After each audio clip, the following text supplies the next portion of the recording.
This week's best MMA bets, we're talking UFC Austin.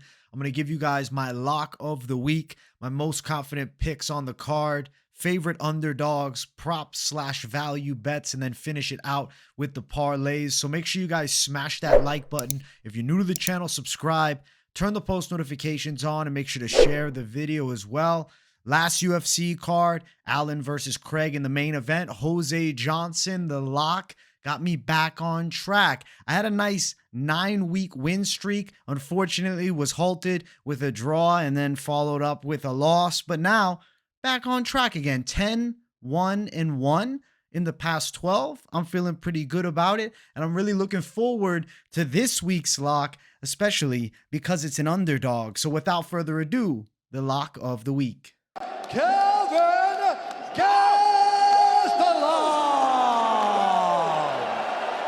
Kelvin Gastelum, lock of the week. I think that he at 170 is going to be in his best form here. Now, looking at his Instagram, he seems in pretty good shape for this fight. Granted, the recently dropped media picture of Kelvin Gastelum, he didn't look like he's ready for any physique contests, but he's never really had that aesthetic of a frame. Doesn't matter. When we're talking about the fight between Gastelum and Sean Brady, I know for a fact Kelvin Gastelum's takedown defense can hold up. Brady would have a bit, you could say, of a jiu-jitsu advantage, but it's not that Kelvin Gastelum can't grapple. He's a black belt in jiu-jitsu. And then the ultimate question is, how does Brady get it there? Is he blast double legging Kelvin Gastelum? He's going to take him down against the cage after out-muscling him?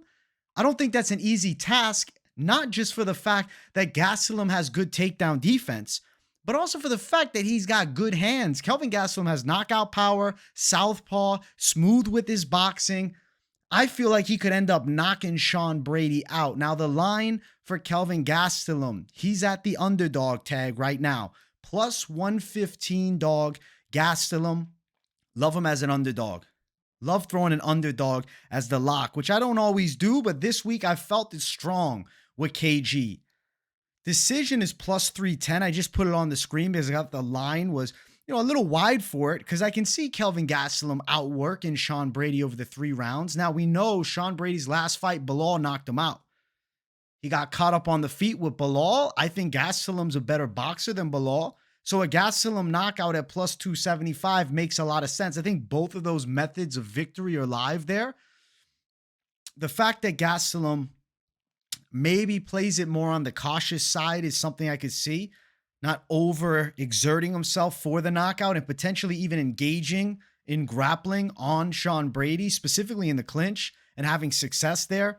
I'm picking Gastelum. The straight money line is the money call. I think he could knock out a Sean Brady, though. Plus 115, straight money line, underdog this week, lock with Kelvin Gastelum. I couldn't be more excited. Now I'm stoked for the weigh-in, so make sure you guys watch that weigh-in recap show. We'll check them out on the scales and see how they're looking, specifically Gastelum. But I expect an in-shape, on-weight Gastelum to look like the contender that he's always been, and get back on track at 170 and maybe make, another run. He's not an old guy, 32.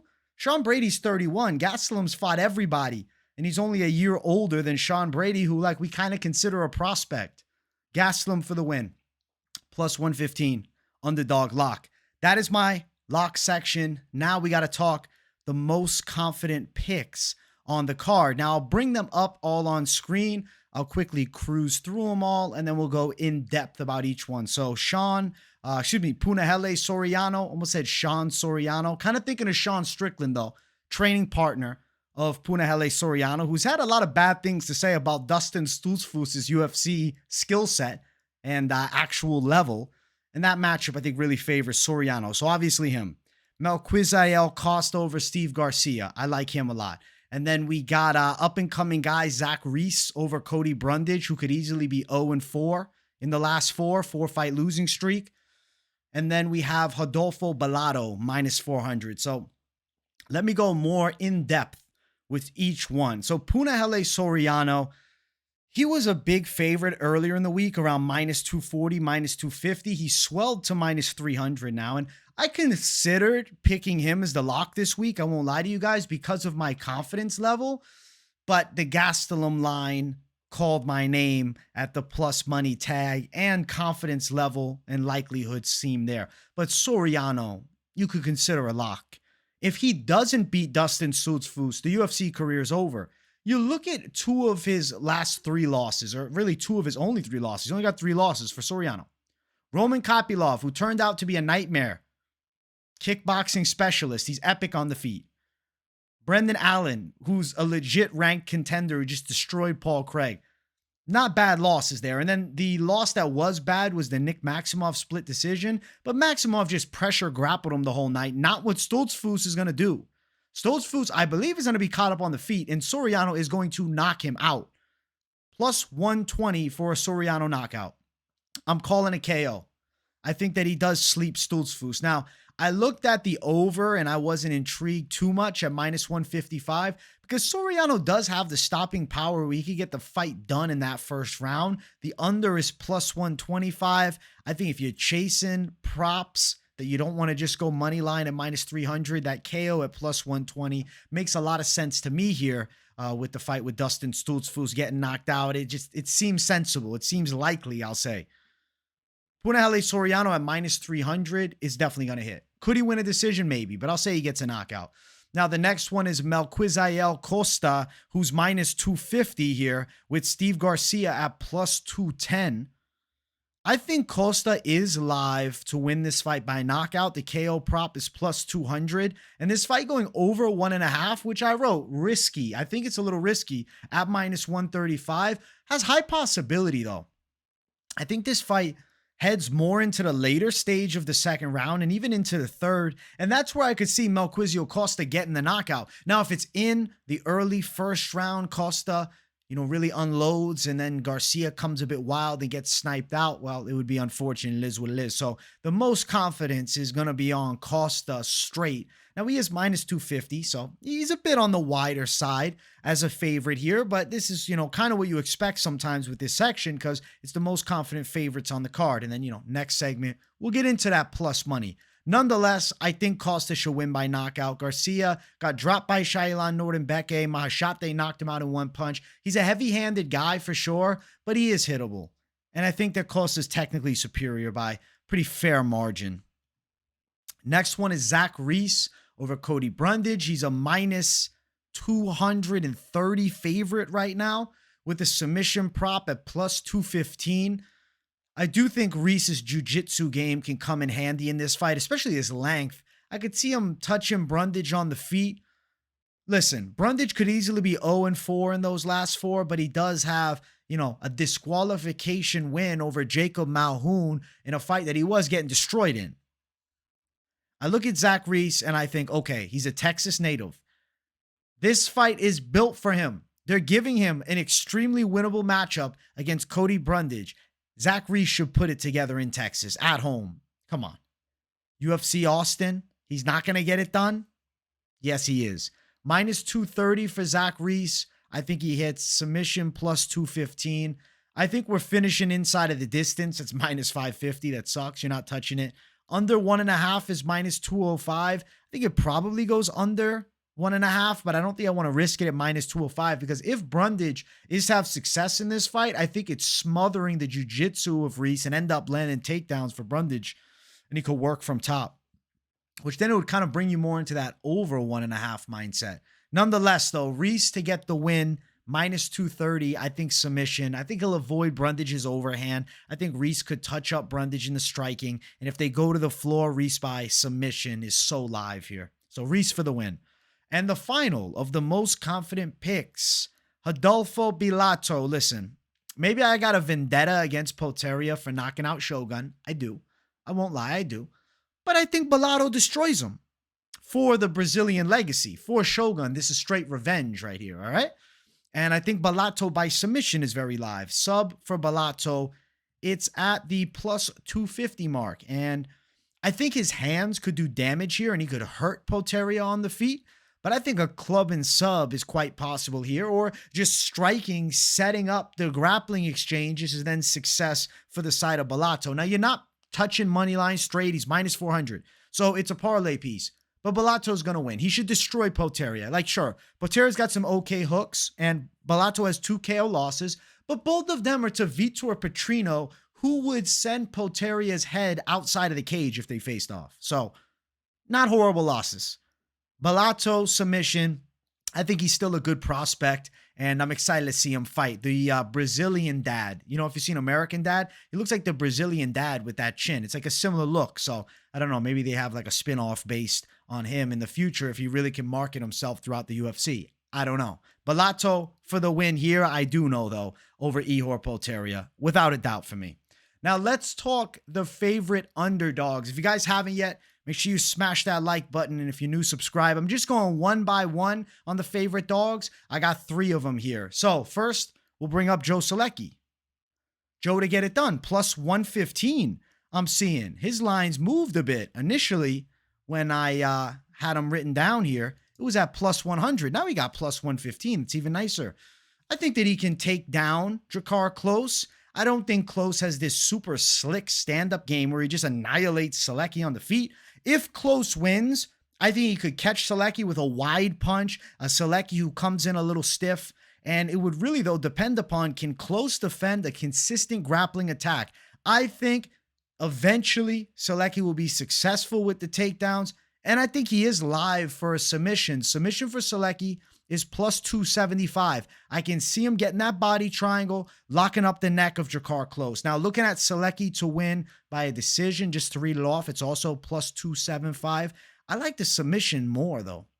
I feel like he's going to be coming out looking for a finish here, pressuring Drakkar early. I think Drakkar will throw some hard punches, and then Solecki will get a hold of him towards the cage, and then using the cage to secure takedowns and control, and then look to jump to the back. So I like Joe Solecki a lot as a dog. Plus 115, Solecki right there. Money call. Next one, Miesha Tate, Cupcake Tate.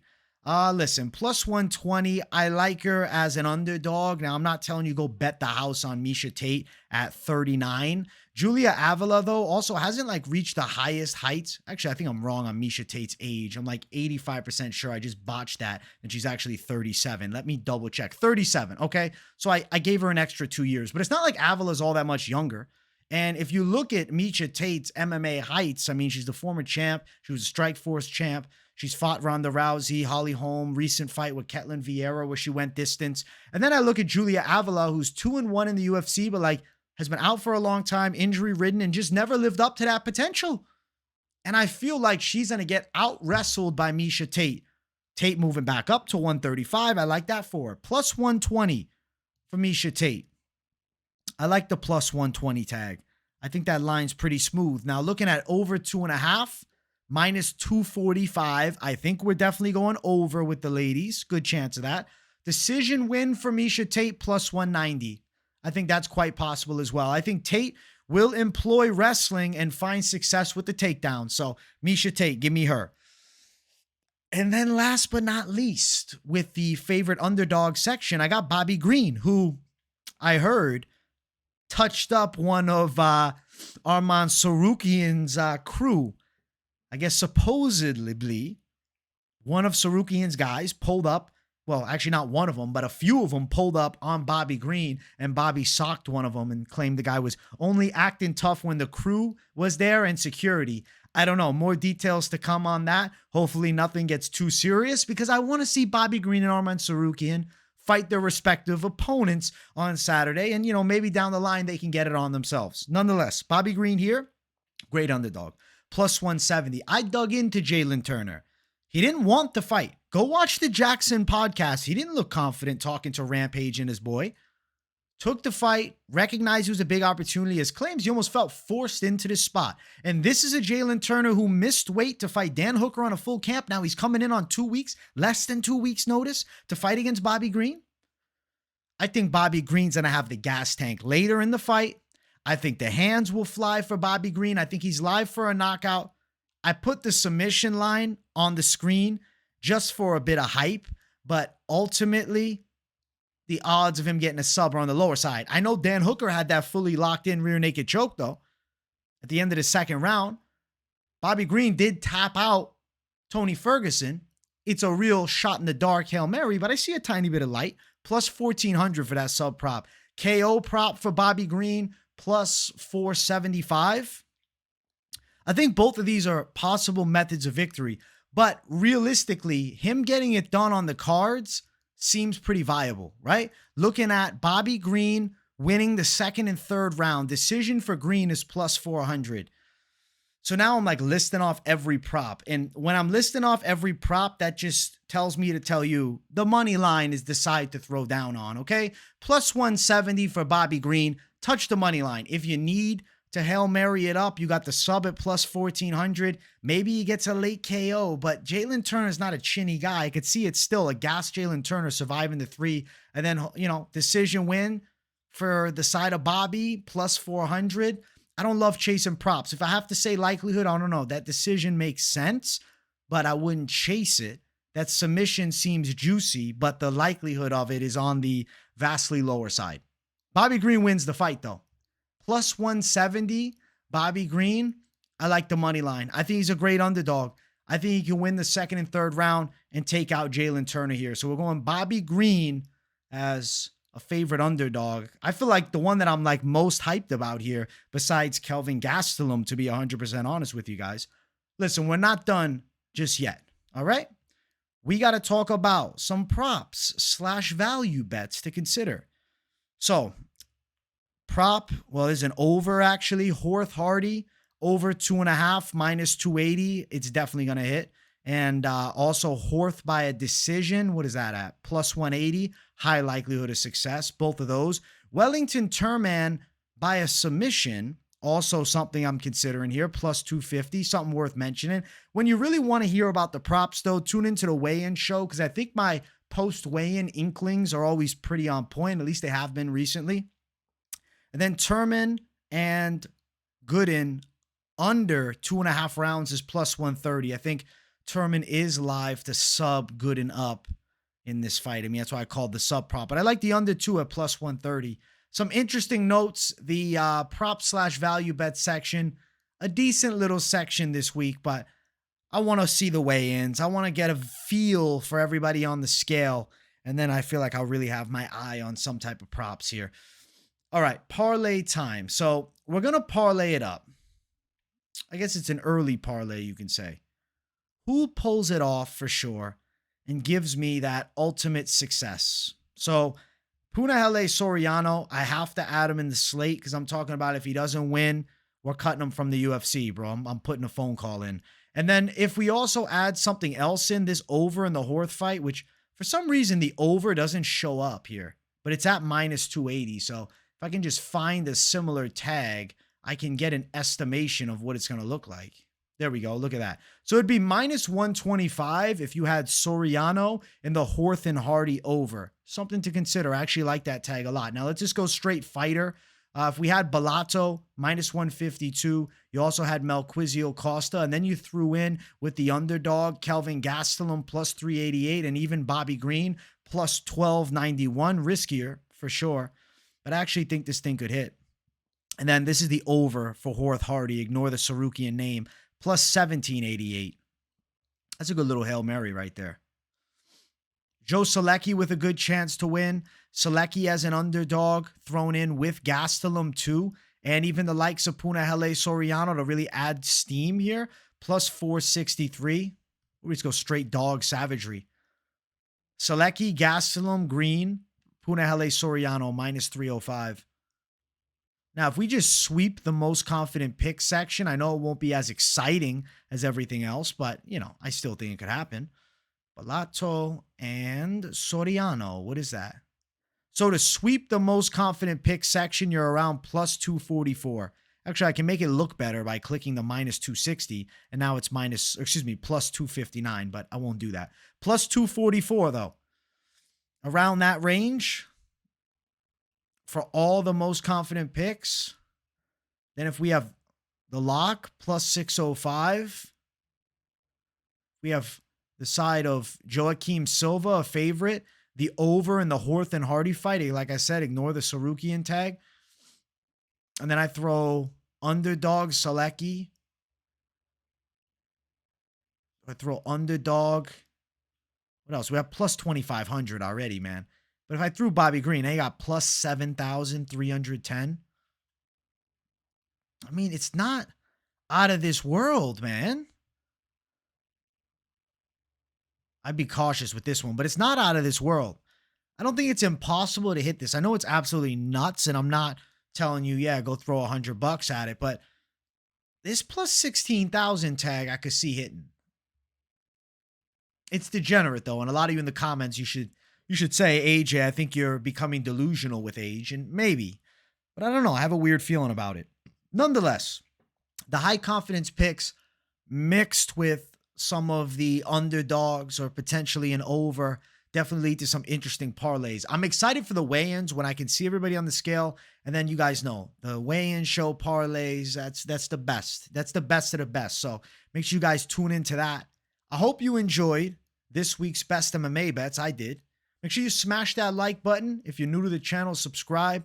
Make sure to turn those post notifications on. Let me know in the comments, what is your lock this week?